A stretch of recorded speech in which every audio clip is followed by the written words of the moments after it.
Airport security is the most awkward, confusing, and tedious part of every trip. After spending an hour or so marinating in a long line, you and your bags are scanned with who knows what kind of technology, zapped with who knows how much radiation, and possibly wiped down with a little swab for who knows what reason. Well, we can't make airport security suck any less, but we can explain exactly what's being done to you and your bags, what you're being exposed to, and how the science of security works these days. When you get to the security line, one of the first things you see is probably the bag scanner. The scanner uses X-rays to detect objects inside your bag as well as how dense they are. One side of the machine emits both low and high energy X-rays, which pass through your bag and hit detectors on the other side. When the X-rays pass through your bag and its contents, some of them get absorbed. Objects with lower density, like stuff that's made of organic materials, will allow more of the lower energy X-rays to pass through. And things with higher density will absorb most of the low energy X-rays, and will allow some of the higher energy rays to pass through. Based on the X-rays that reach the detector, the machine generates an image that shows all the different objects in your bag, colored based on their density. If something is colored orange, for example, that means it's probably made of organic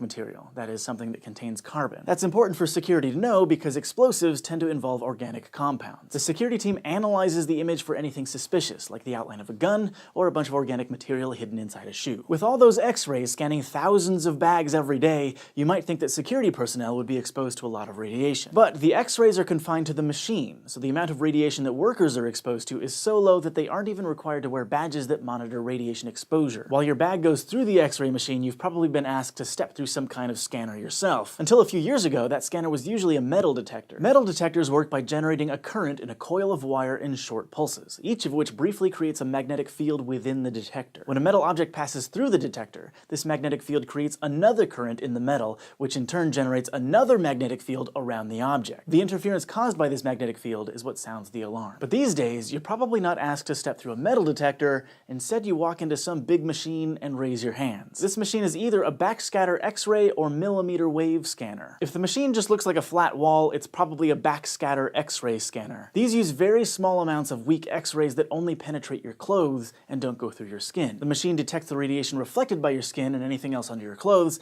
and generates an image that easily shows anything you're trying to conceal. The amount of X-ray radiation you're exposed to in a backscatter scan is extremely low, a tiny fraction of the amount you're about to be exposed to by flying on a plane. But still, this technology isn't used very often and it's banned in many countries. Instead, millimeter wave scanners are much more common. They're the cylindrical machines that look like futuristic phone booths, and they use the same basic principles as backscatter scanners. But instead of X-rays, they emit microwaves, which are non-ionizing, meaning they can't damage your DNA, and you don't need to worry about exposure. Since millimeter waves can penetrate through clothing, they can still show if you're hiding something that you shouldn't be. Once you make it through the scanner, though, you might still be in for some follow-up tests. If security finds anything in your bag that looks suspicious, they'll probably swab you for traces of explosives. A security officer might swab your hands, your shoes, your bag, then place the swab in yet another machine for analysis. This is the Explosives Trace Detection Machine, or ETD. The idea here is that if you've been handling explosives, or if there were any inside your bag, the swab will pick up traces of suspicious compounds. To analyze the swab, the ETD uses a process called ion mobility spectrometry. The machine gives the molecules on the swab an electric charge, turning them into ions. Then, a gas carries the ions through a tube. Different ions will take different amounts of time to pass through the tube, depending on things like their mass and their charge. The machine then identifies different compounds based on how long it took them to move through the tube. So, airport security might be tedious and annoying, but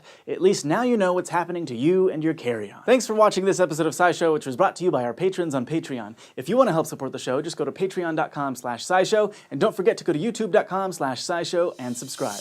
Scientific definition: turbulence is the flow of a fluid, like air or water, that is irregular, chaotic, and unpredictable. Mathematically, it is vexing, which is why we continue to